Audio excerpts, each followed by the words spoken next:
We are just a few days away from San Francisco's biggest international event in decades. About 20,000 people, including world leaders and VIPs, are coming to town starting this weekend. So if you live or commute into the city, you'll probably be dealing with disruptions at some point. The APEC conference is officially scheduled for this Saturday, November 11th through the 17th, with the first of the street closures starting on Monday, the 13th.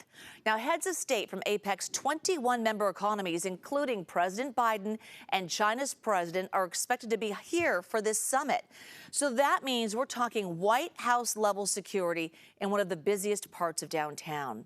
So the main event is the Moscone Center, and this is a look at the security perimeter surrounding the venue. But you can also expect street closures in parts of Nob Hill, around the Fairmont Hotel, the Embarcadero, and even lanes on the Bay Bridge. In fact, in just the last few hours, we got some new details on the game plan for this massive security operation. As Jose Martinez reports, officials have had to figure out everything from how to get people into their own parking garages to food delivery. If you live, work, or visit this part of downtown next week, get ready because there's going to be a lot of security, including several checkpoints like the one that's going to be here at Justice Square.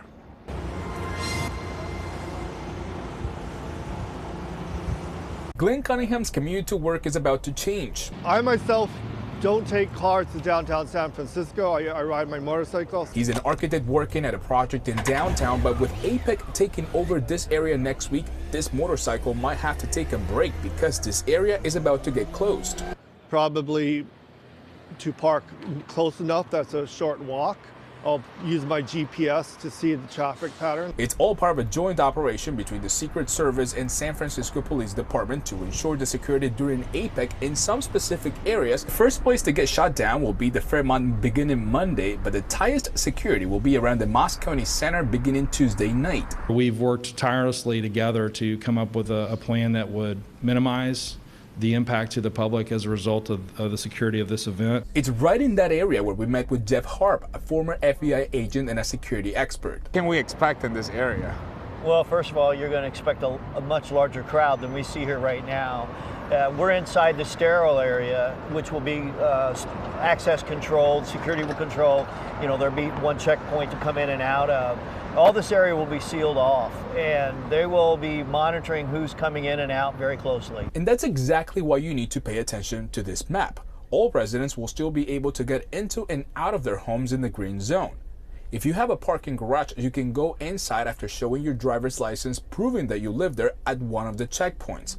But if you want to enter the red zone, you can only do it by walking, and you will be screened if you're attending the conference or going to a restaurant or a hotel. As for ride shares and food deliveries, they will all have to stop in special pickup drop-off areas a block outside of the secured zone. Rallies and demonstrations are also expected during the week. SFP Chief Bill Scott says people are welcome, but they will not tolerate acts of violence or property destruction.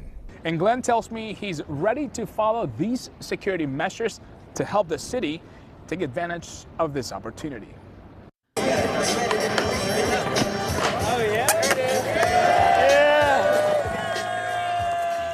Okay, so you just watched San Francisco history in a way. That was the first grind completed at the new skate park in UN Plaza, just in time for APEC. The plaza officially reopened today after 2 months of construction. Before that, it was home to an open-air drug market. The city hopes the facelift will keep illicit activities away while attracting families.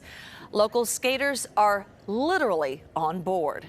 The more opportunities for people to choose skating over doing other things, like drugs or whatever it is, I think that'll really benefit the community. Besides the skate park, there are also tables for chess, ping pong, and foosball, along with a workout area.